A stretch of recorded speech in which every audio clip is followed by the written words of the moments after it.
one of the things I hear often is, and I hear myself say this as well, is I'm so tired. And yes, that might be the case. You might need a nap, you might need a vacation. But for myself, I've noticed that the exhaustion I feel is often around carrying too much. And in addition to that, carrying too much, meaning I'm not willing to let something go. Maybe there's something that I actually don't need to be carrying, but I'm not looking at it closely enough to go, is that really mine? And do I need to worry about this? I think a lot of women, especially the women I work with, they really pride themselves on carrying a lot. And the cost of that is really your energy, your time, your focus.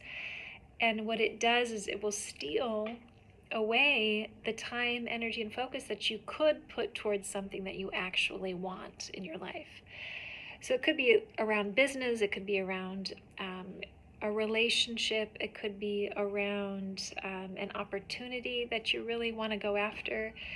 But because you're carrying so much and you're spinning in this kind of indecision around what it is that you maybe need to say no to and what it is that you need to say yes to. So what does that look like? Like maybe you're in business and you're really avoiding visibility. You want to grow your business, but you're avoiding being visible, like in this situation, like being visible. And so you go on your laptop or your phone and you start to spend a lot of time researching maybe the perfect camera or the perfect microphone or the perfect software or the perfect whatever to be able to become more visible by creating videos like this, when really all you need is an iPhone and you just have to press the button, press record and start. But because underneath this is more, there's more going on. There's more about how you see yourself and how you really want to be perceived. So what's stopping you from pressing record is maybe a belief about yourself, maybe a belief about, a perception about who you are, how you want to be seen, what you're worried about, who's going to judge you, what will people say, what will people think. And all of it just spins. It is the spinning loop in the mind. And really, it's really hard to take action when you're spinning. I know this very well. You really can't. You can't take action when your mind is telling you all the reasons why, A, you shouldn't, you're not ready. Why would you do that now? And you need to have all these other things figured out first.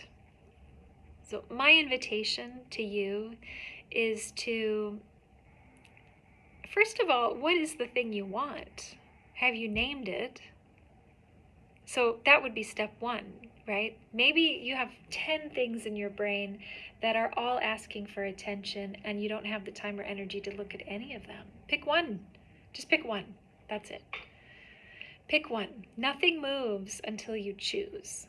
So you need to choose. Pull it in. What are you choosing?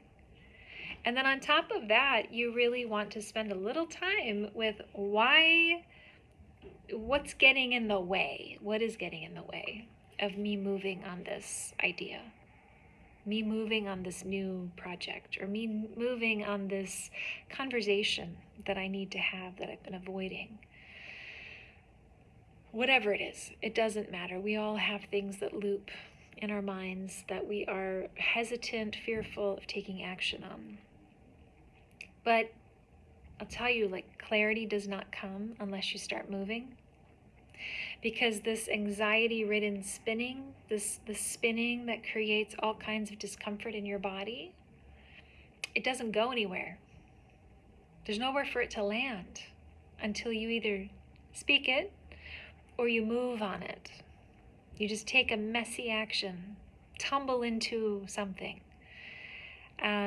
Your trust in yourself only grows by actually doing something that you wouldn't normally. Maybe you're not comfortable having that conversation. Maybe like sending the text to the person that you need to actually have the conversation with makes you feel so uncomfortable that to do it feels like I'd rather go take a nap. Like there's so much discomfort in my body around this. That's a really good sign that that thing is exactly the thing that you need to do. And it's not going to be necessarily easy to set up the conversation. You might fear the outcome of the conversation. You might fear all of it, but I'm going to suggest one thing, that perhaps the bigger fear is really sitting with the discomfort of the unknown, not knowing what the outcome's going to be, not knowing what they're going to say, not knowing how you're going to respond. And all of that is valid, right? We all have those moments where we're crippled by our own self-doubt. But anxiety, it needs to move.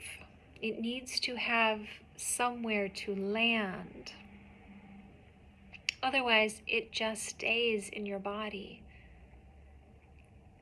So imagine somebody offering you $1 million by Friday. If you make one decision, not 10, just one, choose the one thing. I'm going to give you $1 million by Friday. If you just make one decision that you have been avoiding and start to move towards it, make one honest step towards that one thing, what would that one thing be?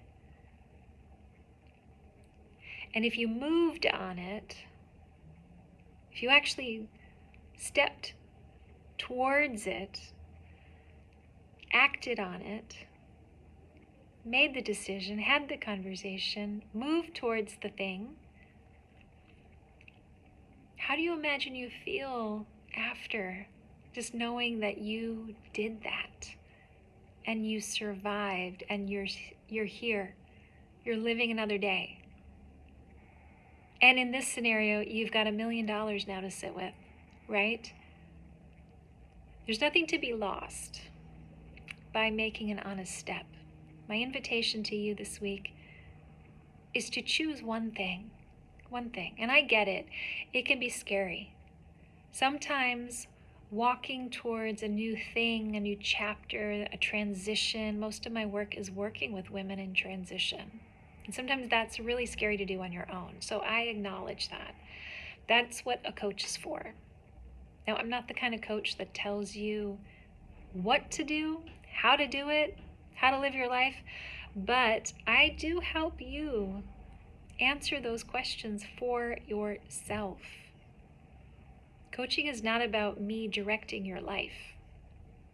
Coaching is about you trusting yourself again.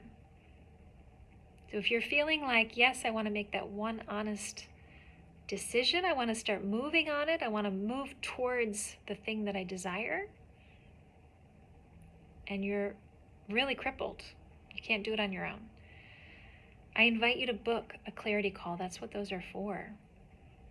A clarity call, 45 minutes, for me to understand where you are, how you're moving through your life, what's getting in the way,